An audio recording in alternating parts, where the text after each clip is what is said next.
Today is Wednesday, September 30th, 2020. Coming up on Roland Martin Unfiltered, we'll break down last night's debacle. Donald Trump was a brute. He was obnoxious, a narcissist, loud, mean, nasty. And now the Presidential Debate Commission, they are making a big change for the next debate. We'll break it down. New details in the Breonna Taylor case. Now the Kentucky Attorney General admits he did not pursue murder charges against the cops who shot and killed Breonna Taylor. Also, a court in New York, they're ordering a review of the Eric Garner case. Folks, we got a jam-packed show. It's time to bring the funk. I'm Roland Martin Unfiltered. Let's go. He's got it. Whatever the biz, he's on it. Whatever it is, he's got the scoop, the fact, the find. And when it breaks, he's right on time and it's rolling. Best believe he's knowing. Putting it down from sports to news to politics. With entertainment just for kicks, he's rolling.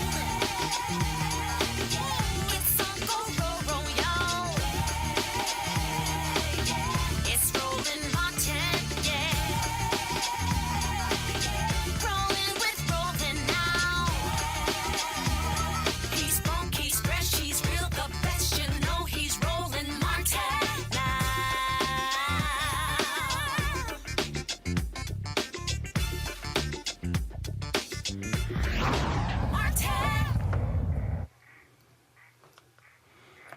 Last night's presidential debate in Cleveland between Donald Trump and Joe Biden was an absolute unmitigated disaster. First and foremost, Chris Wallace could not even control Donald Trump, who kept interrupting people. One analysis showed that Donald Trump interrupted Joe Biden some 76 different times. Biden interrupted Trump about 15 times.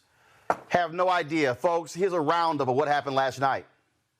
President Trump, you have often said that you believe you have done more for black Americans than any president, with the possible exception of Abraham Lincoln. My question for the two of you is, why should voters trust you rather than your opponent to deal with the race issues facing this country over the next 4 years? Vice President Biden, you go first. It's about equity and equality. It's about decency. It's about the Constitution. And we have never walked away from trying to require equity for everyone, equality for the whole of America. But we've never accomplished it. But we've never walked away from it like he has done. This is a man who, in fact, you talk about helping African Americans. 1 in 1,000 African Americans has been killed because of the coronavirus. And if he doesn't do something quickly, by the end of the year, 1 in 500 will have been killed. 1 in 500 African Americans. This man is a savior of African Americans. This man cares at all. This man's done virtually nothing. Look, the fact is that you have to look at what he talks about. You have to look at what he did. And what he did has been disastrous for the African-American community. So, President Trump, you have 2 minutes. Why should Americans trust you over your opponent to deal with racism? He did a crime bill, 1994, where you call them super predators, African Americans, the super predators, and they've never forgotten it. They've never forgotten it, Joe. No, sir, it's his 2 minutes. So you did that, and they call you a super predator, and I'm letting people out of jail now that you have treated the African American population community, you have treated the black community about as bad as anybody in this country. You did the 1990, and that's why, if you look at the polls, I'm doing better than any Republican has done in a long time, because they saw what you did. You call them super predators, and you've called them worse than that, because you look back at your testimony over the years, you've called them a lot worse than. Well, the biggest part of the debate came on the issue when Chris Wallace asked Donald Trump about white supremacists. This was the defining moment of last night's debate. You have repeatedly criticized the vice president for not specifically calling out Antifa and other left-wing extremist groups. But are you willing tonight to condemn white supremacists and militia groups and to say that they need to stand down and not add to the violence in a number of these cities, as we saw in Kenosha and as we've seen in Portland. Sure, Are you I'm willing prepared to do specifically that, do it? Well, go ahead, sir. I would say almost everything I see is from the left wing, not from the right wing. So what are you saying? I'm willing to do anything. I want to see peace. Then do it, sir. Say it. Do it. Say it. Do you want to call him? What do you want to call him? Give me a name. Give me a White name. supremacists and Who would white you like me to condemn? White supremacists and right Proud militia. Boys, stand back and stand by. But I'll tell you what. Somebody's got to do something about Antifa and the left, because this is not a right-wing problem. This is a left-wing. FBI director This is a left-wing problem. White supremacist. Antifa's an idea, not an organization. Oh, you got to be not kidding. militia. That's what his it's an idea. FBI director Gentlemen, said. Well, then you know what? We're done, sir. Everybody, we're moving on to the next. We're everybody moving. When a bat hits you over the head, that's not an idea. Everybody in Antifa your is administration bad. tells you the truth has a bad idea. Can I tell you what? You have no ideas that are Antifa is a dangerous, All right, radical gentlemen, group. we're now moving on to the Trump And and you ought to be Biden careful with records. them. They'll overthrow you. When in a 2 president, seconds. I'm going to ask a question. When the president seeks a second term, After being roundly criticized, even trying to send his surrogates out and White House staffers and campaign staffers to say, oh, no, he did condemn white terrorists. He said this today. I don't know who the Proud Boys are. I mean, you'll have to give me a definition, because I really don't know who they are. I can only say they have to stand down, let law enforcement do their work. Law enforcement will do the work more and more. As people see how bad this radical liberal Democrat movement is and how weak, the law enforcement's going to come back stronger and stronger. But again, I don't know who Proud Boys are, but whoever they are, they have to stand down, let law enforcement do their work. Well, Mr. President, in this speech, when you said stand by, that's my first question. Just stand by. Look, law enforcement will do their work. They're going to stand down. They have to stand down. Everybody.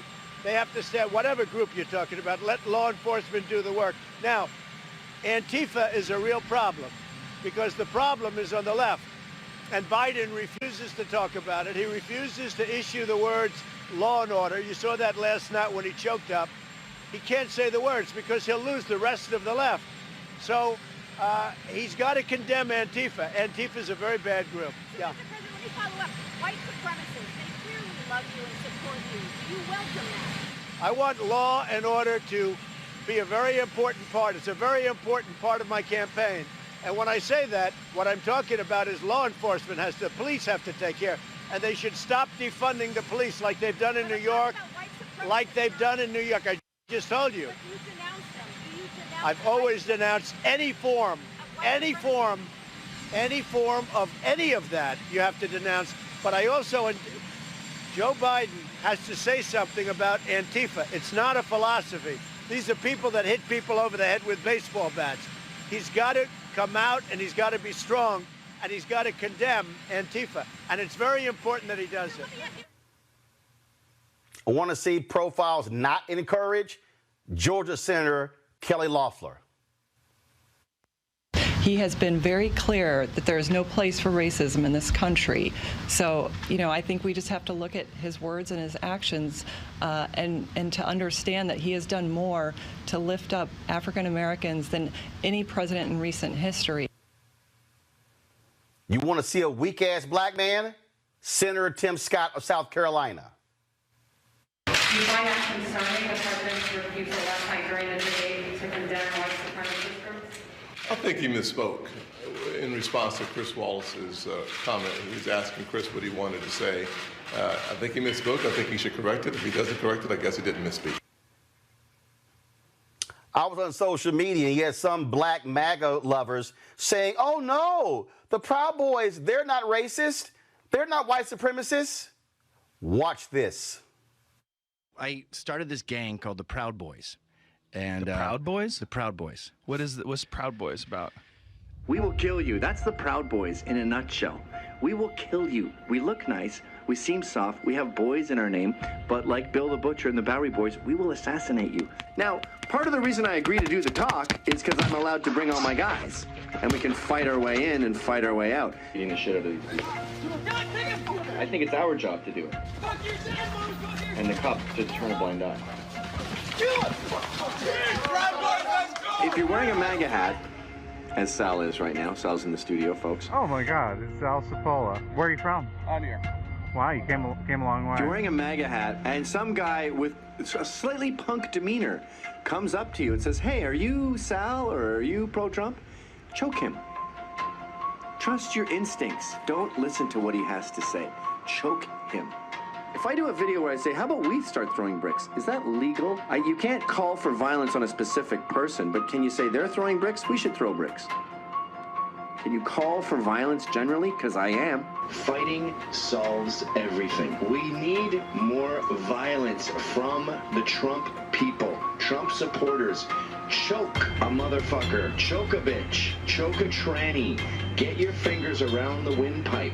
I want violence. I want punching in the face. I'm disappointed in Trump supporters for not punching enough. Get a fucking gun.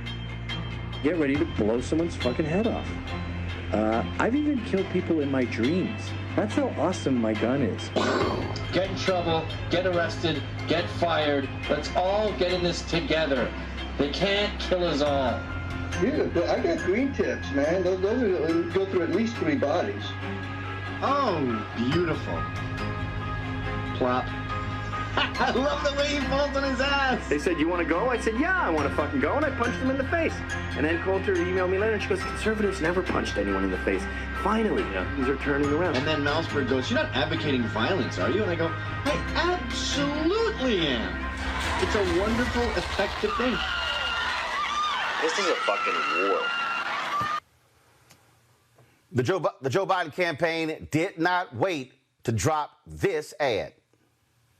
Are you willing tonight to condemn white supremacists and militia groups and to say that they need to stand down and not add to the violence in a number of these cities, as we saw in Kenosha and as we've seen in Portland? Sure, Are you I'm willing prepared to do specifically that, but do it? Well, go ahead, sir. I would say almost everything I see is from the left wing, not from the right wing. So what are you saying? I'm willing to do anything. I want to see peace. Then do it, sir. Say it. Do it. Say it. You want to call him? What do you want to call him? Give me a name. Give me a white name. Supremacists and white like me to condemn? White supremacists and right Proud Boys, stand back and stand by.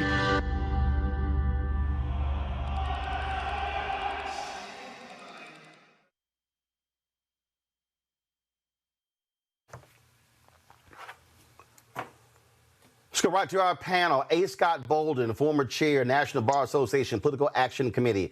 Robert Patillo, he's executive director for the Rainbow Push Coalition Peachtree Street Project. Lauren Victoria Burke writes for NNPA. Monique Presley, legal analyst, political commentator. I want to start with you, Lauren. Absolute disgusting what we saw last night from Donald Trump. The Presidential Debate Commission, they've already announced changes. At the next the moderators now will be able to cut the microphone of anyone who goes over their allotted time and interrupting someone else. Last night was all about Donald Trump wanting to unleash chaos.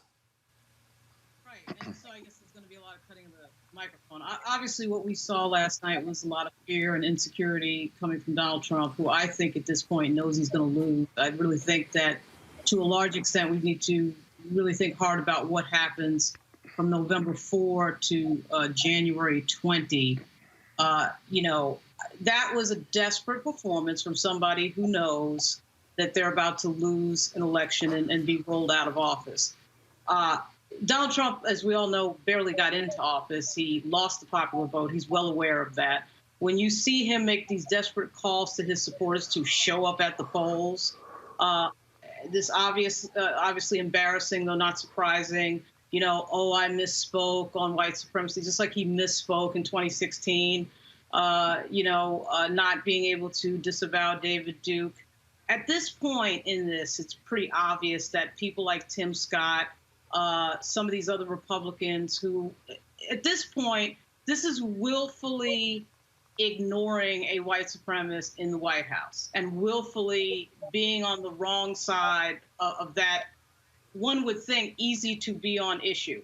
I mean, the fact that Tim Scott today can't disavow what the president did last night is just unbelievable and incredible. You either agree with the president or you just don't understand how stupid you look at this point, defending somebody that is an out-and-out racist in front of the entire nation, and you don't get that. You don't pick up on the fact that the train is leaving the station. First of all, it should have been picked up on years ago. None of what happened last night was new. None of what happened last night was surprising. But for people to come out today after watching that last night and still be defending this president, I've sort of moved on to the point where I feel like I'm beyond Donald Trump. Because to some extent, I've been watching Donald Trump, unfortunately, my entire life because I grew up in New York. So I was used to seeing Donald Trump in the background all the time. But now I'm to the point of asking, what are these people doing in the Republican Party supporting this person at this point? What can you say? This is real simple. This is real simple, Robert. Power. This is power. Yeah, you're absolutely correct. But Donald Trump played that debate like a fiddle last night. He was able to bait the host. He was able to bait Joe Biden. He was able to obfuscate. He was able to filibuster to the point that we aren't talking about the fact that we have a president who was impeached earlier this year, and we did not mention it during the debate.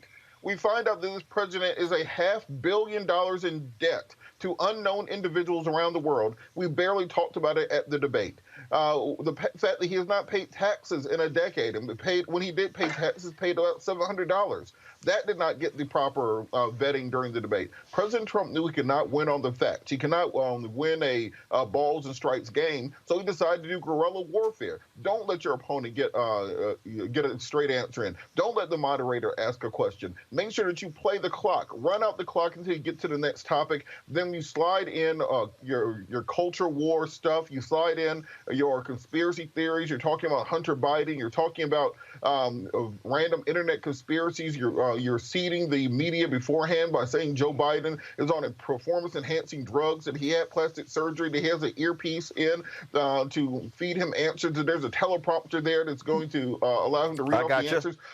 President Trump figured out how to play the media years ago, and he is still playing them, and that's why we're not talking about any substantive issues from last night. That's why we're simply caught on all the distractions. No, we are talking about substantive issues because the reality, Monique, his statements regarding not wanting to condemn white supremacists. Also, last night, Joe Biden, when we talked about Antifa, Trump wants, he got to condemn Antifa. Biden last night, Monique, quoted the FBI director, Christopher Wray, who said Antifa is not an organization, it's an ideology. And then Trump's like, I disagree with that. The reality is this here. Biden, I thought the strongest moments when he finally said, the hell with Chris Wallace, the hell with Donald Trump, I'm going to look directly at the camera and talk to the American people. I do believe last night we had substance, and the substance is you've got a crazy, deranged crank who was even more crazy than we're used to, and you saw calm, focused, clear Biden compared to Trump. That contrast has shown up in various polls on who won last night and how this is going to solidify, I believe, this race for Joe Biden. Monique. I believe that that is true, that you did see a leader and you did see other than leader.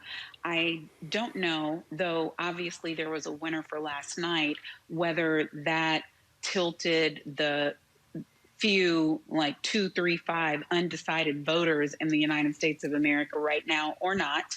I agree with what the last panelist said, that this was a calculated approach by Team Trump, because they did prep, though they lied and said they barely prepped. He said his prep is being president. No, he had sessions. And what they figured out is that there's no way that he could win because he doesn't have enough on substance. He doesn't have a record that would prop him up. He doesn't have anything convincing to say about the pandemic or the economy or jobs. He's lost on all of those issues, and he doesn't have a command of the information. So instead, disrupt, disrupt, disrupt. And that is a very old debating tactic, which I'm sure Scott's on the panel. He would agree with me. If you can't do anything else, just throw the whole thing over and run down the clock. And that's what his team obviously did. They just let him go. Obviously, you could see he wasn't sedated. He wasn't on any of the meds he's normally on. He was out there being his rambunctious self. He stuck to every one of his talking points, not the points that the team gave him, not the points that are in the briefing books, but the talking points that are in his head. He was very consistent about those. I mean, he brought up all of his oldies and he had some new goodies, and he did what Trump does. Now, obviously, that's not what we want in a president. I couldn't hear you, Roland. But here's the deal. I got to pull Scott in here, because Scott, here's the deal. You saw all that take place, but the bottom line is this here. It's not a question of the undecideds. It's also, how do you drive your side out? The Biden-Harris team raised $3.8 million between the 10 p.m. and the 11 p.m. hour last night. That is about intensity. This race is going to come down to which side is more intense when it comes to the polls. And I think last night it further pissed off Biden supporters. Yeah, I think so also. And Robert, I think him being disruptive was just outrageous, if you will. And I think the plan worked against him. We cannot forget that. But I tell you, folks, last night I saw desperation, and I saw a man that was unhinged in the middle of a political campaign that he's losing. And I kept thinking to myself, we got to get ready for November 3rd and afterwards, because this is a foreshadowing of what we're going to see. He didn't just not denounce the Proud Boys or white supremacists. He dissected it. He never denounced them. What he said was, stand back, stand down, as if he was their commander-in-chief. Listen to me, Roland. And then that stand by and stand down was almost, well, let the police handle the violence, but that has nothing to do with their white supremacist philosophy. And he's going to come back to them after November 3rd when he loses, whether it's by a wide margin or not, and he is going to activate his supporters, the Ku Klux Klan, the Proud Boys, whatever you call them. And by the way, why do you need a name to denounce white supremacy? Are there some that you would not denounce, but others you would denounce? Well, that makes absolutely no sense. And here's the deal. You did have substance last night because you did hear Joe Biden hit him on the issue of coronavirus. I understand that. I understand that. But no, I understand that. My point is this here. You did have Biden talk about coronavirus. You did hear him talk about the economy. You did him talk about those issues there. And again, I think what you're now dealing with, sure, you got Mr. Chaos and want to throw it out there. I believe the tactics, even Joe Biden, exasperated, shaking his head, sitting here, will flash a smile. But when he finally said, man, just shut up. And so it was clear. It was clear what he was doing. But this, again, Lauren, this election comes down to intensity. And that is this here. If by seeing this, and if it happens in the second debate and the third debate, it reinforces we are so sick of this dude. We have got to go vote. I think that, Lauren, is how the debate psychologically impacts the voting electorate. Roland, I think that your point is really well taken, but the problem I'm having is that I felt like watching Biden, I still have this sense of the Democrats bringing a knife to the gunfight, okay? You got to come out with a little bit more energy than what I saw from Joe Biden last night. And I think it was Robert's point. Interruption is a strategy. Name calling is a strategy. Narrative change is a strategy. Breaking another person's train of thought is a strategy. Lying is a strategy. Trump employed all of that last night on Biden, quite frankly, pretty well, because Biden, for some reason, got into it where he was stopped talking. He wouldn't, frankly, I think Joe Biden was great, just like you just said, Roland, when he punched him in the mouth. I did not like the staring at the moderator. I think that Biden should have stared right at Trump and said what he was saying. I think that has a lot of power on camera. But Monique, Monique, I thought about last night as I watched that, and then I saw the analysis. I saw people. Here's the deal. I think, Monique, there were a lot of people who wanted Joe Biden to go toe-to-toe, to want him to fight. No. And you know what I thought about? I thought about a conversation you and I had when you went on Tucker Carlson. And when I said, he's going to expect you to come in hot. And I said, Monique, don't come in hot. You lower it. Keep an even tone voice. And then at a certain point, start laughing at him. That's what Biden did. And it allowed for people to say, who's the crazy dude? That's the calm one. That's the one who's keeping it together. That's the one who's not rude and disrespectful. That's the deal. Biden can't fall into, you can't go toe-to-toe with crazy because crazy has no limit. Absolutely. Absolutely. And you obviously were right when you gave me that advice. And when I was on last night on IG Live, I was just kind of giving some analysis, and I hearkened back kind of to my old days at Howard Law School when I was on trial team and training. And what we were told, or erasers were thrown at us, was you're speaking to the judge and you're speaking to the jury. You're not speaking to your opposing counsel because you are not debating them. You are bringing a message forward. So Biden was sticking to very good debate prep when he was looking dead at the audience and when he was addressing his comments to the moderator. He did the couple of times, will you shut up, man? That was great. Those were timed. Those were fine. But the other important thing that I want the people who are listening to understand is what our president of the United States displayed last night. There is no black man or woman in America who could get away with that in a court of law.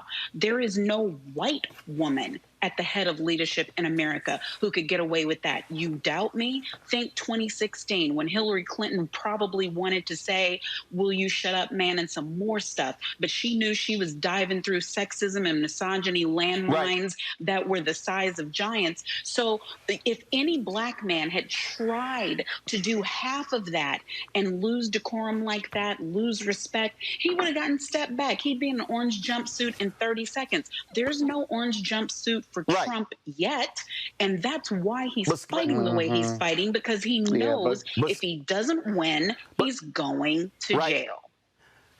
But Scott, here's the deal, though. Again, what I need people to understand, when you examine this whole deal here, Biden was by no far perfect. Let me be real clear, okay? But there were clear moments where Biden did focus on policy, and one area where Trump could not wriggle out, it was health care, which is the number one issue among voters. And when Trump could not even state, I got a health care plan. He's tried the whole, I'm swinging and throwing. Dude, you still have no plan. That's right. That's right. And so another tactic we use in the courtroom when we have a recalcitrant witness is your cross-examination. You have short, tight questions. You demand short, tight answers. And if the witness doesn't have any, you just continue to pepper them. And on health care, on his COVID response, too, you may be talking about both. Biden was really tight and sharp on it. He said what he had to say. He spoke the truth. And all that Trump could murmur or mumble through were I'm not trying to get rid of Obamacare. We did more than any other country. You did more than any other country to bring in 20% of all the cases, if you will, and 200,000 people are dead and counting. And so he was really good and effective there. But remember, whether he looked at the camera or looked at away, Biden questions and statements were tight and right on healthcare and COVID. You're right. It was the most effective part for Biden, and that's why it was most effective against Trump and him being a complete ass. I got to tell you, I don't see any upside. Well, of course. Here's the deal, Robert. Next debate, obviously, you got the rule changes. But if I'm Biden and I go back and watch that tape, after the moderator asks a question, stop looking at the moderator, the hell with him, and do what he did. When he leaned in and went right to the camera, I'm watching this and I'm saying, what he's saying is, damn, all of this other nonsense, I'm talking to you. That, Robert, has to be duplicated and replicated over and over and over again in the next two debates. Go ahead. I agree with you, and I think that was probably the part that Trump probably did the best at, which was being that disruptive force. That he was able to interject. He was able to throw Biden off of his talking points. Whenever Biden is jumping down into the mud of the trailer park with Donald Trump is winning. That is his territory. He's a reality TV star. He might as well have been a Housewives reunion with Andy Cohen moderating instead of Chris Wallace. So when Biden would slip and say you're racist, when Biden would slip and say you're the worst president ever, when Biden would slip and say shut up, man, you're now falling down and dropping down into that trailer park with Donald Trump, and that's where he thrives at. So I think it has to be, now that you've seen it once, it's almost like that Houston Rockets small ball offense. The first time a team saw it, they didn't know what to do when you had a 6'5" dude shooting threes at center. But then when they got to the playoffs, you had a couple games to prepare for it, you're able to shut it down, and that's what the Rockets go home every year. So I think it's important for Joe Biden to take, now that he's seen it one time. Now, Robert, don't get your ass whooped bringing up my Rockets now. Don't get your ass whooped. It was appropriate. I mean, ain't like your Hawks have done any damn thing, but go ahead. Or the Falcons, for the that whole matter. point is But learning how to adapt and adjust on the fly. Don't think this is not a debate from the 1970s going by the Roberts rules of order. Maybe he needs to binge watch E! and a couple reality shows for maybe a week or two to get back into it, but he's going to have to come out stronger. Otherwise, Trump will dominate the news cycle instead of the actual winner of the debate. None of those tactics. But you know what, though? Here's the deal. Here's the deal. Here's the deal, though. Here's the deal, though. But here's the deal, though. Also, talk about dominating the news cycle. Here's what he's dominating: white supremacists, Proud Boys, and the Proud Boys are actually making it worse for him because you know what? They're embracing it, and so he now has to deal with that. And his goal was to appeal to suburban white women. Trying to be buddy with the Proud Boys is not. No, hold up. I'm gonna go Lauren and Monique first. Lauren, it ain't the smartest strategy thinking you're gonna appeal to them suburban white women who he's losing in droves by pumping up the Proud Boys. Yeah, that was an unforced error, obviously, from him running his mouth and being stupid and racist, but that's who he is. And he right. So that's what happened. I mean, I do think, though, that Biden has to figure out a way not to go down the rabbit hole when he gets interrupted. What Trump does when he interrupts is that he changes the narrative, he changes the course of the discussion, and Biden follows him. And I'm like, what are you following him for? Like, talk about what you want to talk about, just like Trump talks Absolutely about right. what You're Trump right. wants to talk about. So that's a... You're right. And here, you're right. No, you're 100% right. And Monique, the strategy, this is the strategy. You stand there, and when he starts yapping, this is what Biden does. Are you done? Are you going to still be so arrogant, interrupt? See, here's my deal. You don't look at him, and you go, I'm going to finish my point when you stop being a blabbermouth. You, whatever you like, but you never, because here's the deal. When you look at him, he's now got your eyes locked. That's why Trump kept looking at him. What you do is you give his ass a wall. You let him, you don't even look that way. You don't even look down. Let me know when you done sitting here blabbering and not answering a question. Still not answering a question. And here's the deal. Or what you do, Monique, you keep talking.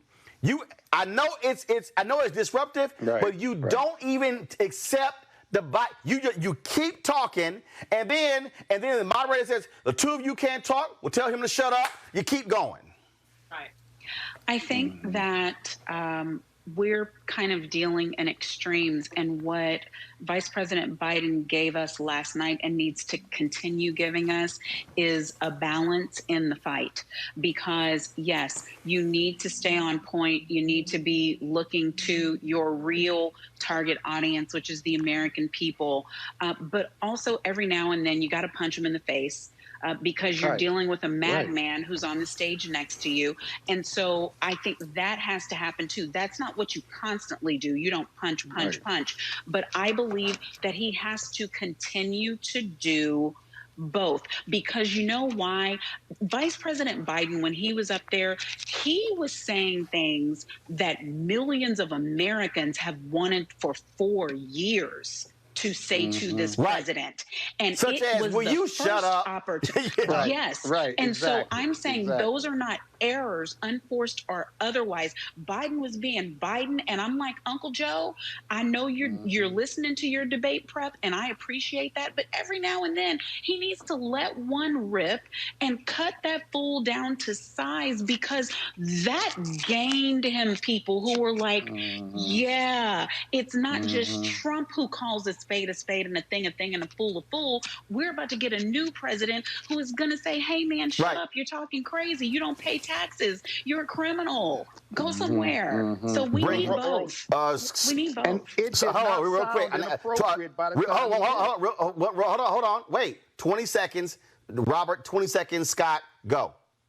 2 points. One, when Trump is appealing to white supremacists, you're operating under the assumption that the majority of America is not compelled by a message of white supremacy. America is built on white supremacy. The founding documents of this nation are white supremacy. The soil itself is based upon white supremacy. So when Donald Trump makes an appeal to it, don't be surprised when that goes over well. And secondarily, we've seen what happened in 2016 when Marco Rubio tried to jump down into the trailer park mud pit with Donald Trump. He lost. When Jeb Bush went to a trailer park, he lost.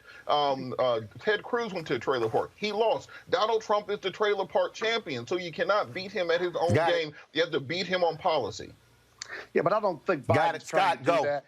I don't think he was trying to do that last night. He was exasperated like the rest of the audience when he said, man, just shut up. When he said you were the worst president. Every time he insulted Trump, it was in response. It was a counterpunch, if you will. And those counterpunches hit home because it's what the audience was thinking and the voters have been thinking for the last 4 years. You were the worst president. You're lying. You caused COVID. All of those were counter punches, and I think he played it just right. He didn't get down in the garbage stall. And if there is a second debate or if he participates, because we haven't talked about that, regardless of the rule change, I don't think he's going to get down in the garbage land with him ever. All right, then. Monique Presley, we certainly appreciate you joining us for our discussion of last night's debate. Thanks a lot. All right, folks, let's go to Reverend John Yearwood with the Hip Hop Political Caucus. Of course, they launched their Respect My Vote campaign in 2008. Reverend Yearwood, of course, it's all about reaching young voters as well. That's one of the critical issues facing the Biden campaign. When you look at the people who are registering right now, the numbers clearly are in favor of him over Donald Trump. But what actually specifically are y'all plans to drive black voter turnout? Because, again, that's when it comes to African Americans, 18 to 29, they have the lowest participation when it comes to voting. We are right now at Respect My Vote. We are engaging. And thank you, Roland, for having us at this time. You know, I wouldn't stop what I'm doing to talk to anybody but you because we are working, not just talking. And so right now we're engaged in 5 states. We're engaged in Florida. We're engaged in Georgia, North Carolina, Virginia, and Michigan. We're engaged around the country nationally, but those are where we're centered in. We are right now building a universe of 180,000 young people, particularly young people of color, millennials and Gen Z.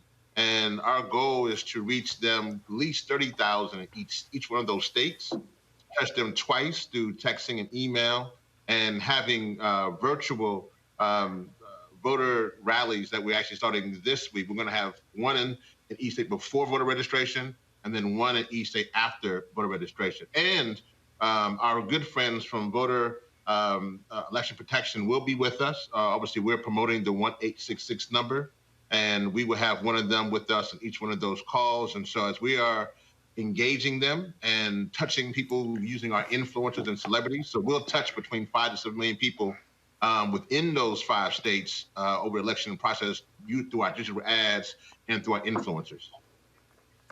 But when you engage them, are you talking about policy? Connecting the dots where people understand that Donald Trump, Mitch McConnell, right-wing, largely white male federal judges will be going against the very things that young black folks say they want. So when people say, well, I'm not going to vote, well, then what you're actually doing is hurting yourself on the issues you care about. Well, you'll be happy to hear this, Roland.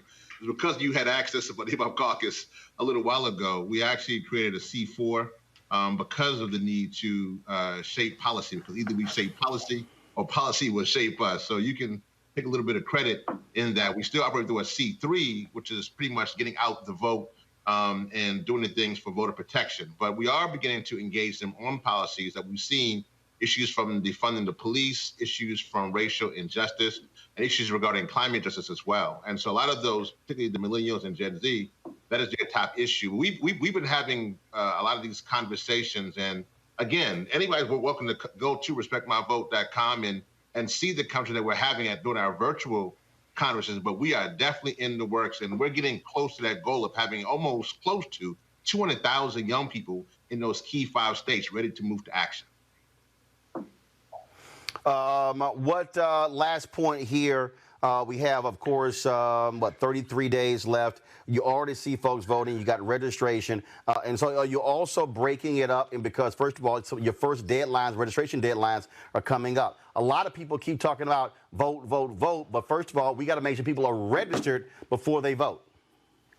Yeah, and that university that we're building, that 180,000 plus university we're building in those 5 key states, we're definitely making sure that, yes, they're not only registering to vote, but they're actually pledging to vote, which is also an important part of the process, just to get the mental aspects of what it means to vote, and then creating a plan. And then as we're seeing, it's clear that there's a lot of things being done to suppress the vote, and a lot of the folks in our base, the Hip Hop Caucus, are part of the Move for Black Lives. So, we're even having the conversations around nonviolent trainings and just a whole new way of approaching voting in this country, because we want to make sure people who actually vote and don't get killed, people not being shot, nothing is happening to them. So we're having our people are not only in the suites but in the streets. So we really want to make sure they're safe, to be honest. So we're having that conversation with them, and we have a lot of folks who are new to the process. But there's a lot of energy. I'll tell you this: there's a lot of energy. People are watching the debates. We saw that last night. A lot of people are watching the debates. Young people, we have 18 and 19 and 20 are engaging, and so there's a lot of hope to do. We are, and we will say this, Roland, we are concerned. Many of us in the Hip Hop Caucus are concerned about post the election, and we're beginning to put together strategies around that process as well. But folks want to get involved, please, please, please go to respectmyvote.com. We're engaging those who are returning citizens. Dr. Yusuf Salam from the Exonerated Five is a part of that process. And we're getting folks who are coming back from who are formerly incarcerated to be engaged as well. So please, you want to be involved with young folks in the voting process, we're doing it at respectmyvote.com. Reverend Lennox Yearwood Jr., President and founder of the Hip Hop Caucus. We surely appreciate it, sir. Thank you so very much. Thank you so much. Take care. Be safe. All right, then. This is going to be, you look at what's happening. First of all, go ahead and pull the graphic up, folks. How many days we have left. Again, we are approaching a critical point where in this election, in terms of how many days are left, we're coming down to it. Vote.org is where we need you to go. There are 33 days until Election Day. People are already voting. More than 1 million ballots have already been cast all across the country. We want to make sure that you have not been purged. So go to iwillvote.com or vote.org to double check. Make sure you have not been purged. 2, for you to register. 3, for you to get your mail-in ballot. If you choose to vote in person, we encourage you to do that as well. Have a plan in doing so. We see what is happening with this election, how things are moving. In Georgia, Quinnipiac, Robert, has dropped their poll all of a sudden. And according to their poll, Reverend Raphael Warnock now is leading in that particular race with 31% of the vote. Senator Kelly Loeffler at 23%, Republican Doug Collins at 22%. Democrat Matt Lieberman, who refuses to drop out, is at 9%. Democrat Ed Tarver, an African-American, is at 4%. Of course, it's the first major poll that shows Warnock with a clear lead over Republicans Loeffler and Collins. Last week, Democrats, including Stacey Abrams, as well as Eric Holder and others, pushed Lieberman as well as Tarver to drop out. Robert, what the hell are these guys doing? They're polling 13% together. If Democrats don't get one of the top 2 spots with Kelly Loeffler, and if it's Loeffler and Collins, they go to the runoff to replace, of course, Johnny Isaacson as United States Senator. And Lieberman, the son of Joseph Lieberman, I mean, look, is so arrogant, he won't drop out. Dude, you're not going to be in the top 2. You're not in the top 3. Why aren't, I think it's also like 4 other, I think it's 4 black women running, it's a whole bunch of people. It's like, what are they doing still in the race? Roland, don't try to understand Georgia politics. Nobody understands Georgia politics. And also, we can't think there's simply going to be a linear decision that if these other Democrats drop out of the race, support immediately goes to Pastor Warnock. Pastor Warnock has my support. He's going to be speaking at the Rainbow Push Conference in Atlanta, Creating Opportunity Conference next week that people can register for at rainbowpushatlanta.org. But what's important is for him to continue to travel the state, build that bipartisan coalition, dig down into those deep Christian roots that exist here. Get into the social justice community. Get into the communities that get out and vote. Continue a strong ground game and not worry about the other people in the race. What we see is Loeffler and Collins destroying each other to basically argue who can be the more crazy pro-Trump person, not understanding that Trump is polling very low in Georgia compared to where he was in the last election. So Warnock has a chance to win this. He just has to continue running the race he's running. But look, I totally understand all of that, Lauren, but the reality is this here. I don't think for a second that if you're supporting Matt Lieberman, you're going to all of a sudden go over to Kelly Loeffler and Collins, or if you're supporting Ed Tarver. Well, this is one of those deals where if you know you don't have a shot, what you focus on is how can your party actually win. If Warnock is able to get one of those top two positions, he advances to the runoff, and they stand a better chance of picking up that seat. And Democrats only need to pick up 4 seats, really 3 seats. And, of course, if Biden-Harris wins, she can break a tie. But if they pick up 4 seats, they knock control of the United States Senate. You got to think bigger than your own ego. Well, yeah, but if you remember, Stacey Abrams, there was somebody that they ran, another Stacey, to basically not, so that Stacey Abrams could not be the nominee. I mean, frankly, anytime you have a black candidate running statewide, you are going to see a bunch of people try to think that they can do better than that person. So I'll be really surprised if Lieberman drops out, because he'll get it into his mind somehow, even though there's no evidence for it in the polling, that, I'm the one, I'm the chosen one, even though obviously demographically Warnock would be a better and stronger candidate for Team Blue. The other thing, and Robert mentioned this already, Georgia is in play on the presidential level, and Georgia should not be in play. This is another reason why we saw the desperate Donald Trump last night, because there's states in play on the map, on the electoral map, that shouldn't be, and Georgia's one of them. That would tell you that Warnock, if you can get the excitement out, obviously, for almost a third, of the state, of the voters in Georgia, you could see a real great result there, obviously. I think that discussion is bigger. Somebody like Chuck Schumer or somebody should be talking to Lieberman and tell him to get out. But I guarantee you that he will take over and stay in. Lauren, let me understand, and Scott, speak to this. Here's the reality. Jewish groups in Georgia have been saying, Lieberman, sit your ass down, and he won't listen. He won't listen to it.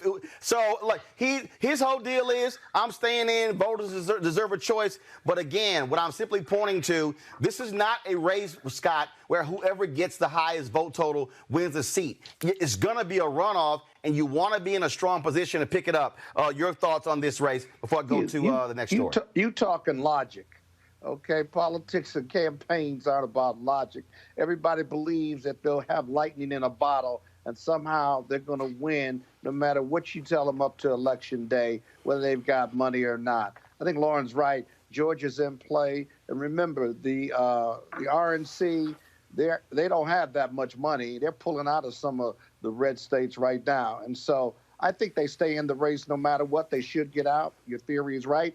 But then the Reverend has got to bear down, and he's just got to go win it. And sometimes that's what you're left with. And I think he can get that top two, those top 2 seats, because he's got to work hard for it, take nothing for granted, and have a ground game. Well, he's actually doing that, and so we'll certainly see what happens in Georgia. Folks, today that was a news conference of an organization that is going to be holding Facebook accountable. They're not even waiting on Facebook to do their so-called checks. We know voter suppression has been real, how African Americans have been targeted. We saw even last night how the lies were spreading across Facebook, and Facebook refuses to take anything down. Joining us right now is Shireen Mitchell. She, of course, is a digital analyst, social media analyst, and diversity strategist. Tell us about this independent oversight board, Shireen, that's going to be targeting Facebook. How is it going to work? How are they going to impact this election, the next 33 days moving forward, and then after that? So I'm fortunate to be a part of this board, and actually it's a board of experts from academics to media and to others, activists as well. You have people like Rashad on there from Color to Change. You have Derek from NAACP. You have ADL. You have other groups that are also active in this. And so what we're trying to do basically is say, we don't have time to wait for Facebook to catch up. We don't have time for the government to catch up. We're going to take actions, and we're going to expect people to see what happens. We're going to do it on a weekly basis, and we're going to come up with some key things we're making demands about Facebook. And so the top 3 demands that we're making right now is they have to use their own terms of service to stop the incitement of violence, even if that incitement of violence is coming from the President of the United States. We saw what happened last night. We saw that incitement. That type of incitement that did show up on Facebook and other places needs to be shut down the minute that it happens. And we're demanding not only that from places like Facebook and the platforms alike, but also from the media to also not share anything that would make it possible for more additional incitement to violence.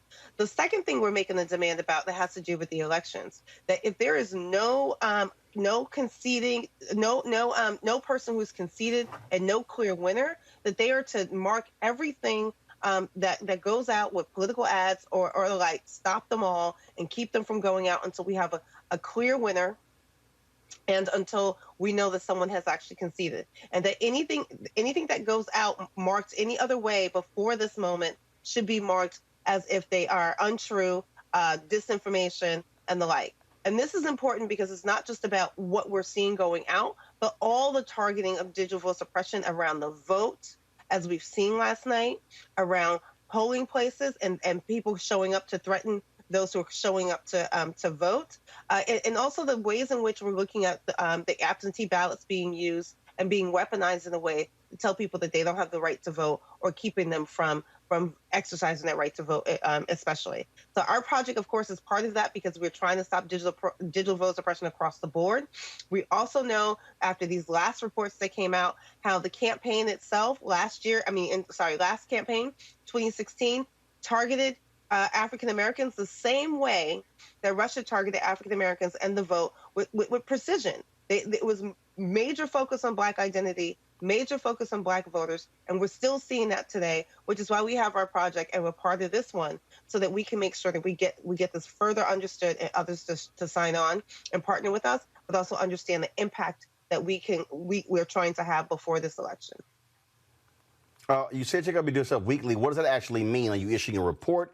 Exactly what are you releasing and what are you demanding of Facebook? So we've already made the demand. So if you go to the website about the real oversight board, those demands are there. Each week we'll be releasing updates on the work that we're doing around that. So we're going to make sure that happens. Our organization, will also be putting out reports around the disinformation the closer and closer we get to the elections. So that we have our community aware of what we're doing, we make sure our partners know what's happening. But the ultimate thing that we're doing with this oversight board is to make sure Facebook is being held accountable for their actions as they interfere in not only the democracy of the United States, but also incite violence. All right, Shireen Mitchell, we certainly appreciate it. Thanks a bunch. Thanks for staying on the front lines, keeping us focused on digital voter suppression. Thank you for having me. I really appreciate that. I'll be going to the ground every day on this until we get to the elections and probably beyond. Thank you so much. All right. We certainly appreciate it. Thanks a bunch. Robert, I want to go to you. We heard Donald Trump last night essentially tell his supporters to basically do voter intimidation, go in the polls, keep an eye on people. That's kind of illegal. And so we are going to see. And look, Scott alluded to this earlier. We must be prepared for right-wing thugs doing what they do. Also, keep in mind, this is the first election in a very long time where Republicans are not under a consent decree regarding voter intimidation at the polls. You're absolutely correct. And Donald Trump did not allude to those things. Donald Trump made it very clear and explicit what he was telling his supporters. One, he said, when asked about diversity training on the federal level, he said it was reverse racism. It's almost like a racism in reverse situation, is what he said. When discussing endorsements, he said, I have all of law enforcement behind me. Do you have any law enforcement endorsements? And Joe Biden didn't answer the question. Donald Trump said he's not accepting the results of what's going to happen on November November the 3rd. Donald Trump told his supporters to go to the polls and walk around and make sure nothing's going on. He specifically told the Proud Boys and other white supremacist organizations, stand down and stand by. He said, I have plenty of time after the election to do what I need to get done, discussing the Supreme Court justice, and said that he's going to be sending this election to the Supreme Court. So I don't think that any of that is him alluding to anything. He wasn't keeping it a secret. He wasn't doing a hidden ball trick. Truth is, Joe Biden is going to need to win this election by 10 to 15 million votes in order for us to have any chance of there not being a strong contestation of the election and perhaps violence. And the president did nothing to pour water on that last night because he made it very clear to his supporters he has law enforcement on his side. He's been stacking the courts. He's going to have 300 judges on the bench. He's going to have 6 judges on the Supreme Court on his side. That he believes that his blue state people, as he said, need to be doing something to stop the Antifas and to stop the radical left. I think the radical left is everybody who's not a MAGA voter. So he made it very clear what he's expecting. I think we have 30 days to prepare for that and find out what we're going to do. But Roland, this is why the Senate is so very important, if I may. Because while the presidential election, we know we're going to fight after November 3rd. If we can flip those 3 or 4 seats, right? If we can flip Arizona, flip Colorado, flip Maine, we may or may not hold on to Alabama, but let's say we lose Alabama, right? If we can flip Iowa, for example, where Dems are playing well in states where Trump won, we certainly have to turn on Michigan and Wisconsin and Pennsylvania and get those back. I think we will. You'll then have a democratically controlled Senate, maybe even get Kentucky, who knows. You'll have a democratically controlled Senate. You hold your seats on the Democratic side on the House, and even if he fights, once those houses are impaneled, you've got another shot at his bad behavior by either impeaching him or putting tremendous political pressure on the Republicans to remove them themselves or to take that long walk to the White House to tell him that the gig is up. And so I've got hope, but we've got to vote down ballot and we've got to vote in these Senate races. Oh, man. Are you kidding me, Scott? You think that the Republicans are going to take some Barry Goldwater walk to the White House with this guy? After what we've seen? If we control the Senate and the House, that's a possibility.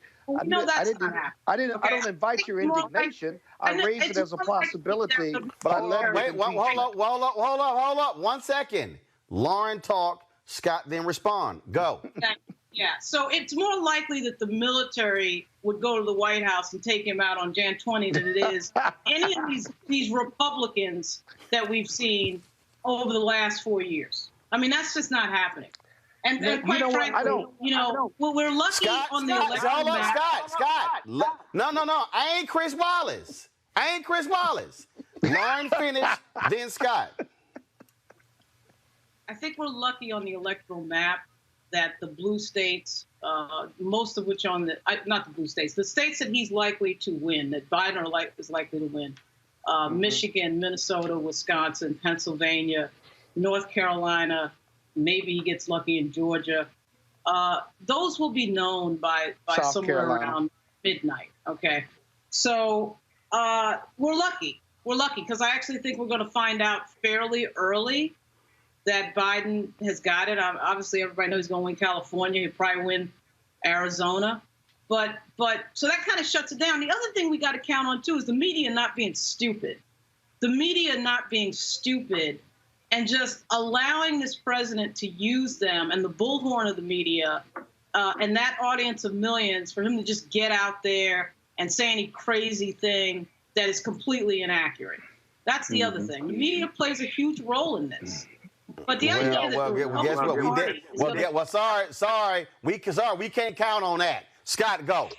Yeah, I still think that if we the perception and the pressure, because the Republicans will see the writing on the wall. This is a possibility, not a probability. But if we control the Senate, if we control the House, and the president is lost badly to Biden, and he wants to fight in some desperate measure, I do think that frees up more Republicans wherever they are, either on the Senate in lame duck or on the House side, to have a realistic conversation with themselves. They don't owe anything to Trump now, and perhaps have that conversation with Trump. The Dems should use them, if there are any out there, as their allies in order to avoid a constitutional crisis or taking the whole presidential election to the White House. Everything ought to be on the table. All right, folks, got to go to a break. We come back, we're going to talk about Breonna Taylor, talk about Eric Garner, next to Roland Martin Unfiltered. You want to support Roland Martin Unfiltered?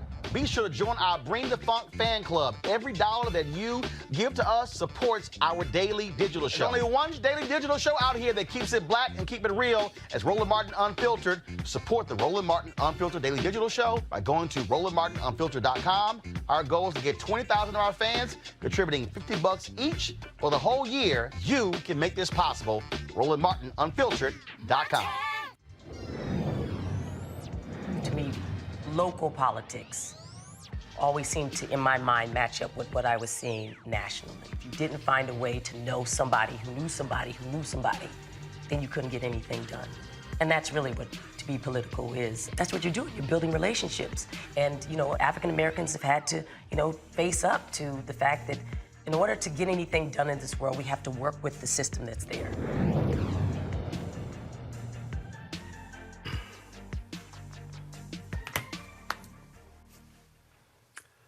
Kentucky Attorney General Daniel Cameron has 2 days until noon Friday to give the court the actual audio recordings of the grand jury proceedings, which led to one officer facing charges in the death of Breonna Taylor. Now, a grand jury member was the one who filed a petition with the court saying it should be released because they were frankly angry after hearing some of the answers of Daniel Cameron. Bottom line, Robert, I can't recall ever seeing a grand juror, which is grand jury is secret, come out and say, essentially, his ass lying. And so y'all need to know what really happened, and his ass lying, so release the damn recordings. And so they're giving Cameron's office 2 days because they say they got to redact some witnesses' names because they said that could affect the federal investigation. Robert. You know, this is the first for me also. This shooting from the beginning reminded me of Kenneth Walker in Columbus, Georgia, back in 2004. A similar shooting incident where the grand jury turned a no bill on the indictment despite clear evidence of a police murder. And I think that this is an unprecedented step and hopefully sets the bar for what happens going forward. There has to be transparency. Far too long, prosecutors have been able to hide behind the grand jury to do their dirty work for when they don't want to indict a police officer. We all know that the prosecutor can indict anybody that he feels like during the grand jury process. The only time they don't get an indictment is when they don't want to indict somebody. So this is a very important step for us to watch, and we need to find out whether or not we can trust the prosecutors in this case. And this is even more of a reason that we have to have a Department of Justice that is interested in actual civil rights prosecutions, and not what Jeff Sessions and Bob Barr have been using for over the last 4 years. So this guy again is a huge case. Again, Cameron wanted a week. The judge said, nope, you got till Friday, noon on Friday, to turn over those grand jury recordings. Yeah. So what do we look for when he turns over the recordings? The first thing you look for is you confirm that this was not an investigative grand jury, whereby the grand jury did the investigation with the help of the AG, that the AG did this investigation and then presented what he wanted to present and did not present what he did not want to present because he didn't believe he had a legal basis for it. I think that's going to be the latter. Secondly, what charges did he present? He probably just presented the charges when they brought back an indictment. What you would like for him to present is a number of charges, a number of police officers, and let them come back with a no true bill. That's really the open and transparent way of doing this, including felony murder. And I keep talking about felony murder on social media and some of the other shows I do, because if there was a felony committed and someone was killed in the commission of that felony, whether the bullet of Hankinson killed Breonna Taylor or not, a felony has still been committed. Now, I'm not as familiar with Kentucky law as I am with D.C., New York, or Illinois, but I will tell you this, it's got to at least be considered. And so you're looking not for what he put in, you're looking for what he did not present to the grand jury, and then you make your case to impanel another one that investigates and either votes a no true bill or votes a true bill so that it's transparent and the public feels that this was fair analysis and review by the grand jury and the criminal justice system. Got it. Lauren, the thing here is this here. Now, by this grand juror's decision, he's also forced Cameron to come out and say he did not even present the possibility of the grand jury pursuing murder charges. That's right. Daniel Cameron lied when he went before the cameras, and now he is being forced to be honest with the public about what he did as a special prosecutor. Yeah. The whole thing has the look of what exactly he thought it was going to be when he had that stupid-ass press conference. It's going to blow up in his face. And it's going to blow up in his face because everybody's going to hear exactly what happened in there, and it's going to be the opposite. It's going to be the opposite of what it should have been, which is exactly what everybody suspected when he had that press conference. I mean, this is a ridiculous crime. I know we're about to talk about Eric Garner. That was another ridiculous crime. This woman is in her home at 1 in the morning. They've got the wrong warrant. We can't even establish whether or not they did announce, although all the cop friends that I had said, even if somebody did announce, if you break through my door at 1 a.m., I'm reaching for my gun either way. According to the grand jury, here's the deal. According to Cameron, one witness said they heard the cops say that, but that person said it on their third try. The first 2 times they didn't say that. 11 other witnesses said we heard nothing, and so it was sort of like they were waiting, trying to get somebody to say what they wanted them to say. Finish your point, please. But they didn't put any of those others in the grand jury either. The outrageousness. Lauren, finish your point. This outrageousness, the outrageousness of this particular moment in police brutality is off the cliff. Is off the cliff. It's you're in your own home in the middle of the night, and somebody's breaking through the door, and of course somebody who has a gun inside is going to reach for it and try to defend themselves. Right. And they end up killing the person that doesn't even have the firearm. That's the other thing that nobody talks about. Right. But here's the deal. But here's the deal, Scott. We also, by getting the recordings, we also know the ballistics report didn't match. And so the bottom line is this here. Yeah. By this grand juror doing this, it is putting the pressure on Kentucky Attorney General Daniel Cameron to come clean. And he has already been exposed as a liar. And we're about to find out some more stuff. 30 seconds. Scott, go.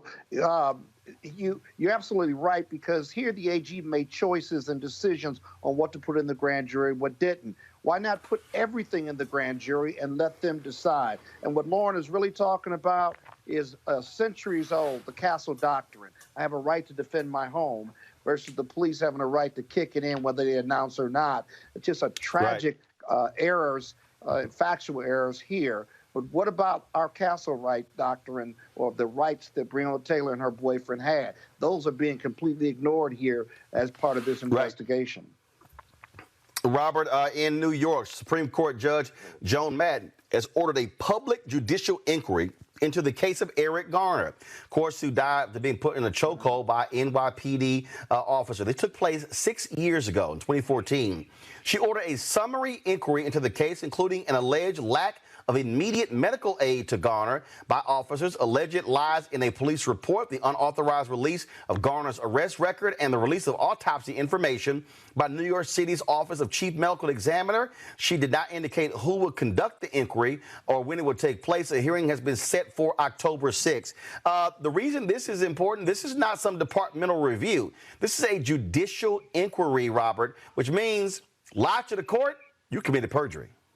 And it's important to remember, there's no statute of limitations on murder. If more evidence is uncovered at any point in time, that can necessitate a murder charge, even if it's 6 years down the line or 20 years down the line. We see this often in cases from the Civil Rights era, where you finally bring a Klansman to justice 40 or 50 years after the actual murder was committed. It's important. This is also an important step, because often we bemoan the pipeline, the connection between police officers, prosecutors, prosecutors and then the prosecutor to the bench pipeline, which often puts you as a defense attorney 3 against 1 in the courtroom. When judges are going to start being independent voices, they're going to start independently looking at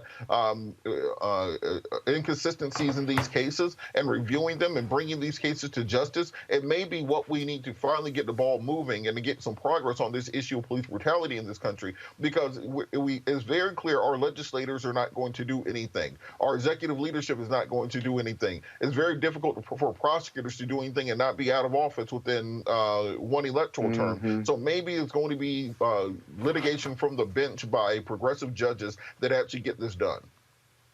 And Lauren, Roland, this is why hold up, Scott, hold on. Lauren, this is why judges matter. This is why who we elect matters.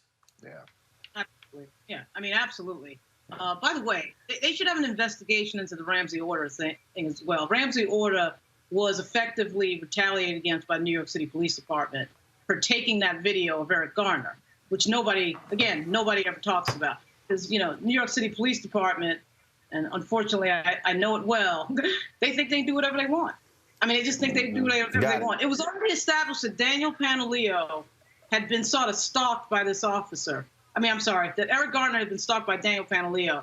And so when he confronted him about the cigarettes, this was like the second or third encounter that they had had. And he ends up choking him to death on video. And then the New York City Police Department rewards him with a desk job and pays him more money and keeps him on the job so he can, pad his retirement. I don't know. Right in front of everybody's face. And they just think that's just the normal order of business. The other thing, Roland, and correct me if I'm wrong about this, I think this is part of a civil justice inquiry. That is, that as part of the civil lawsuit, before the case is dismissed or before the judge signs off on the settlement, that she's doing this inquiry and looking for transparency. I couldn't find the real source of it, but I think this is a civil proceeding which should be used more and more, as I often say, to get to the bottom of justice, to get information, and to get the information made public and transparent. So this may be a new tool in the civil rights movement or civil rights lawyers for getting to the bottom line and getting more information to the public. All right, then, folks, I certainly appreciate it. Thank you so very much for joining us on our panel today. When we come back, our tech segment, and what is a startup group in Silicon Valley doing to ensure more of us are involved in STEM? That's next on Roland Martin Unfiltered. You want to support Roland Martin Unfiltered? Be sure to join our Bring the Funk fan club. Every dollar that you give to us supports our daily digital show. There's only one daily digital show out here that keeps it black and keep it real as Roland Martin Unfiltered. Support the Roland Martin Unfiltered daily digital show by going to RolandMartinUnfiltered.com. Our goal is to get 20,000 of our fans contributing $50 each for the whole year. You can make this possible. RolandMartinUnfiltered.com. I'm Chrisette Michelle. Hi, I'm Chaley Rose, and you're watching Roland Martin Unfiltered.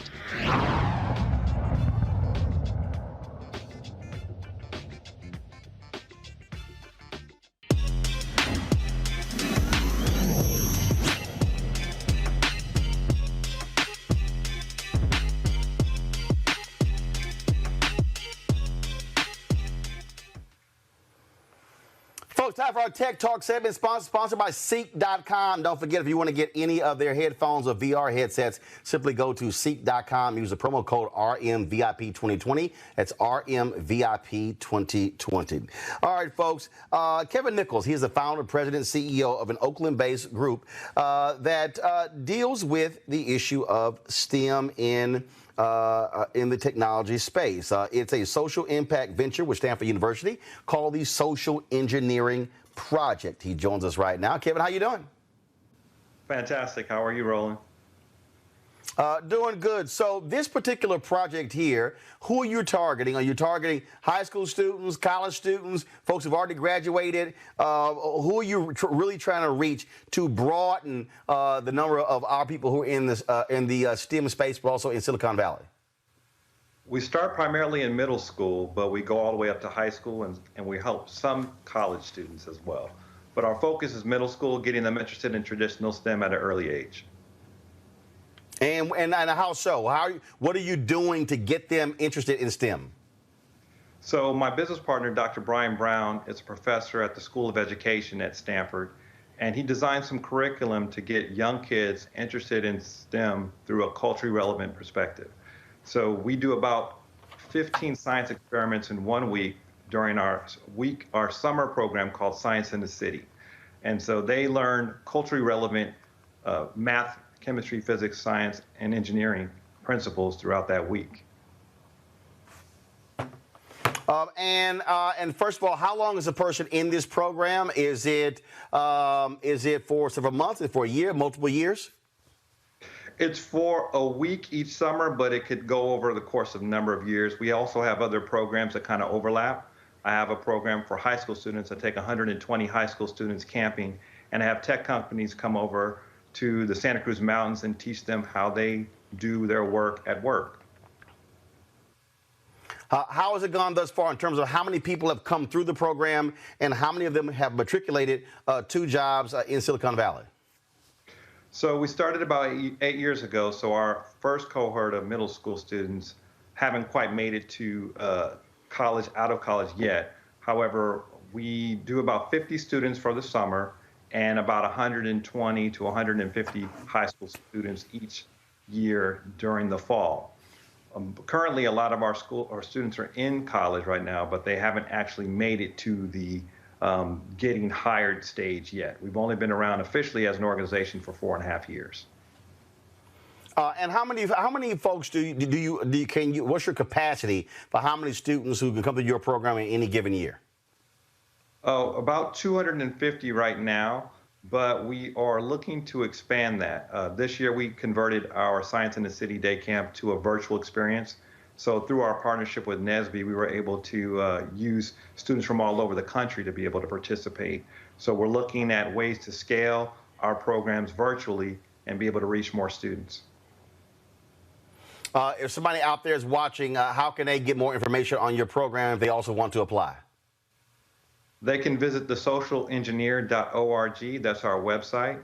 All the information about our programs and the kinds of things that we're doing to increase the diversity in the technology space is there. And they can follow us on our social media handles from there as well. All right, Kevin Nichols, man, we surely appreciate it. Good luck with the program, and hopefully this is going to inspire a whole new generation of black kids and other kids of color to really go into the STEM field and fill up those critical jobs, those high-paying jobs in Silicon Valley. Excellent. Thank you very much for having me. I appreciate it. Thanks a lot. All right, folks, some news on the media front. Essence Magazine has announced that they're actually furloughing all of their staff. Yes, COVID has greatly impacted the bottom line of Essence Communications. Let's go to the statement here. This is what they announced 6 months into an unprecedented and continuing global pandemic. COVID-19 has had a broader and long-lasting impact than anyone expected, and Essence Communications, Inc. has not been immune to it. In their statement, they say this is why we are making the business decisions we are making today. Prior to COVID-19, because of the investments we have made over the past 2 years, we've been able to preserve and even grow Essence Magazine, the Essence Festival of Culture, and our digital platforms, even as many black-owned media were unable to do the same. While COVID-19 changed the trajectory of that growth, we are planning to get back on track quickly, and we remain committed to making the investments necessary to drive deeper and greater cultural impact via our magazine, digital, and virtual experiences, as we also stand at the ready for the much-anticipated return of live experiences. Now, what they announced is that they are, after a thorough analysis of our business and its financial position, and carefully exploring all options for continued viability, they announced they're making the decision to implement temporary measures to account for the ongoing significant negative impact of the pandemic. And that is, the company informed impacted team members today, and while no furloughed employee will perform any work on behalf of ECI during this period, we will pay everyone impacted throughout this week and will cover their medical benefits premiums throughout the furlough. We will remain in touch with all of those impacted to provide relevant and pertinent updates regarding this matter. We do not anticipate that any furloughs will exceed 6 months. Now, I reached out to the folks, Rich Dennis, the brother who owns Essence, to find out when you say everyone's going to be furloughed, does that mean that there's going to be no work being done on the digital platforms of Essence? Have not heard back, but all staff of Essence by the end of this week will be furloughed as a result of COVID-19, and they say they don't think it's going to last more than 6 months. All right, folks. It has been a jam-packed day, jam-packed week. Our goal, of course, here at Roland Martin Unfiltered is to provide you the best news possible, which is why we need your support to join our Bring the Funk fan club. Every dollar you give that goes to support this show makes it possible for us to do what we do. There are more than nearly 9,000 of you were live today on YouTube, which is the highest number we've ever had watching on YouTube simultaneously. And there's about 6,000 of you left right now. Y'all can give right there on YouTube. Why is this important? Because the story that I just read, and that is we have got to have black media platforms that are speaking to our news and our interests, such as what Shireen Mitchell talking about digital voter suppression, such, of course, the brother talking about STEM program there impacting Silicon Valley. This is why having an opportunity to be able to have guests talk about these very issues, that's why we need to have this, and so you make that possible. And so when you give to Cash App and PayPal and Venmo, when you mail that mail order, you make it possible for us to hire staff, to be able to send out our alerts, to do live streaming. That's why it matters. We've got great partners like AFSCME. They, of course, been a partner with us since we started. Partners like Seek.com. We appreciate them as well, but we need your support as well. So please, $RM Unfiltered, $RM Unfiltered on the Cash App, PayPal.me/R Martin Unfiltered, Venmo.com/RM Unfiltered. You can also send a money order to New Vision Media Inc. Make it payable to New Vision Media Inc. NU Vision Media Inc. 1625 K Street Northwest, Suite 400, Washington, D.C. 2006. Also, don't forget, you can also listen to our podcast. The audio of this show is available on the iHeart Radio app, and so you can check us out there as well. So we want you to join our Bring the Funk fan club. Nearly 13,000 people are members. Our goal by the end of this year is to have 20,000 of our fans as members of our fan club.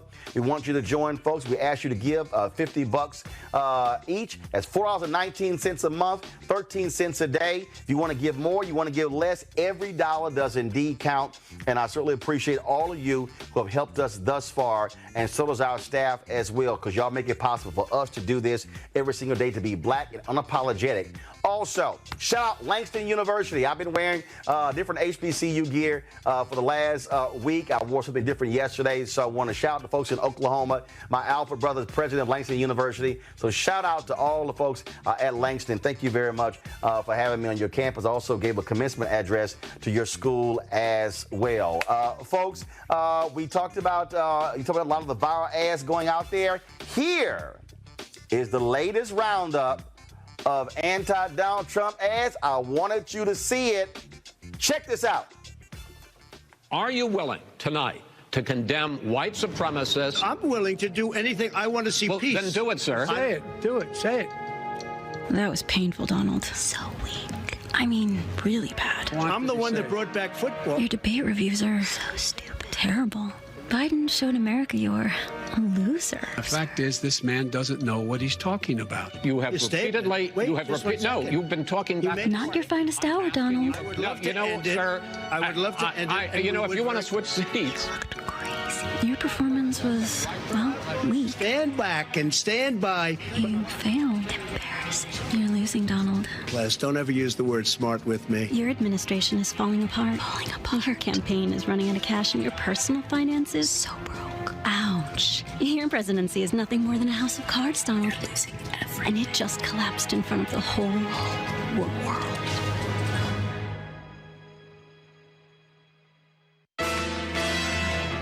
For the first time, anonymous sources have leaked to the Lincoln Project video of Donald Trump's private debate prep. The public can now gain unprecedented insight to Trump's secret plan to win the debate. Jared Kushner attacks Chris Christie, who put Kushner's dad in prison. Rudy Giuliani presents evidence that Vice President Biden is a member of a secret sect formed by Amtrak conductors with plans for world domination. Chris Christie accuses Jared Kushner of eating all the snacks. They fight. They fight. They fight! Donald Trump demands the CDC announce he has won the debates. What followed was too graphic to release. Follow the Lincoln Project for the latest as this Zoo Story drama continues. Won't him out. The Lincoln Project is responsible for the content of this advertising. I cannot implore you enough, folks. 33 days until Election Day. 33 days. There are some deadlines coming up soon for you to register to vote. I want to give you those deadlines, and so please pull that graphic up. Folks, here's the deal. In the next week, listen to me clearly, in the next 7 to 10 days, you are going to see these states where you no longer can register to vote. It doesn't make sense for us to yell and scream about you need to vote if you're not registered. If you're sitting out there and you're saying, man, I'm not going to vote, that is crazy. You saw the nuttiness that took place last night with Donald Trump. Leave that graphic up for me, please. I need y'all to understand the future for our children's children is based upon what we do when it comes to elected officials. You do not have to love or like a politician to vote for them, but you damn sure had got to be involved. We've got a brother, Jamie Harrison, running in South Carolina. He can beat Lindsey Graham. We've got a brother, Mike Espy, running in Mississippi. He can beat Cindy Hyde-Smith. You've got Tom Tillis, Republican, who was the architect of the voter suppression law in North Carolina, who is down right now to Cal Cunningham in North Carolina. Black folks in North Carolina, y'all can make that possible. Raphael Warnock, you can make it possible there. You got black folks who are running for congressional seats, district attorney, judges. We have got to ensure that we have folks who have our interests and speaking to our agenda in elected office. So Alaska, Rhode Island, your deadline is October 4th. Arizona, Arkansas, Florida, Georgia, Hawaii, Indiana, Kentucky, Louisiana, Mississippi, Ohio, South Carolina, Tennessee, Texas. Your deadline is October 5th. Illinois, Nevada, New Mexico. Your deadline is October 6th. Missouri, your October 7th. Idaho, New York State, North Carolina, Oklahoma. Your deadline is October 9th, October 10th for Delaware. All of you need to understand we cannot change the condition of this country if we allow our power to go untapped. That means, and we're going to have to use our power, that means that we're going to have to get registered. That means I want each one of you reaching out to 5 people and say, are you registered? And if they're not registered, make them get registered. Go to vote.org, go to iwillvote.com, and then have your plan to vote. I need y'all to vote in early voting. Don't wait for November 3rd. If you want to do mail-in balloting, I need you to follow every single direction to the letter, because Donald Trump and the Republican Party, they're going to try to throw your ballots out. That's how they're going to try to steal this election. I do not, let me be clear, I do not agree with every single thing that Joe Biden says. I am going to push him and push Senator Kamala Harris on issues that we care about if they win. But when you have a man last night who would not condemn white supremacists, then that's all you need to know about who Donald Trump is. And last point, I need y'all to stop listening to any of these ignorant ass people on YouTube, Twitter, Instagram, Facebook telling you not to vote. You need to stop following them. You need to stop retweeting them, resharing them, because they are ignorant and you know exactly who they are. They have no plan. They have no agenda. They don't care about our people. And all they are there is to sow dissension. You should look at them as the opposition to black interest. Folks, I have 9 nieces and 4 nephews. I understand the world that they should be living in the next 20, 30, 40, 50 years. What I will not do is stand by and allow this generation to screw it up for them because we chose to be conceited, we chose to be evil, we chose to be arrogant, we chose to be silly and not do our part when it comes to the election. And when the election is over, we're going to challenge everybody to move forth our agenda. And if they don't, we're going to replace them the next time. That is how you use your power. Folks, after this, I'll be hanging out on Instagram with Fat Joe. So y'all can go over there and check me out right now. I got to go. I'll see you guys tomorrow right here on Roland Martin Unfiltered. Don't forget, Cash App, Venmo, PayPal. Support our Bring the Funk fan club. Give right here on YouTube because ain't no other place giving it to you the way we give it to you when we bring the funk like we do in Roland Martin Unfiltered. When we are black owned, we're independent, and we don't ask anybody for their damn permission to talk about us.